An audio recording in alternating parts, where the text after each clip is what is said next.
In this video, we're going to be talking about how to fix YouTube Music download not working. So let's get straight into the video. The first thing you want to do is simply go ahead and check your internet connection. Make sure that you have a stable internet connection and try switching between your Wi-Fi and mobile data.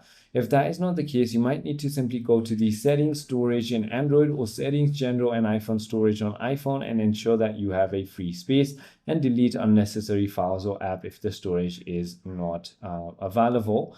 The other thing you want to do is simply go ahead and understand that downloads are only available with YouTube Music Premium. If you haven't purchased the premium membership, simply go ahead and do so. You can also go ahead and head into library, download, and settings, and then make sure that smart downloads are turned on. And if that is not working and you're on an Android, go to settings, app, YouTube Music, and storage, and clear your cache.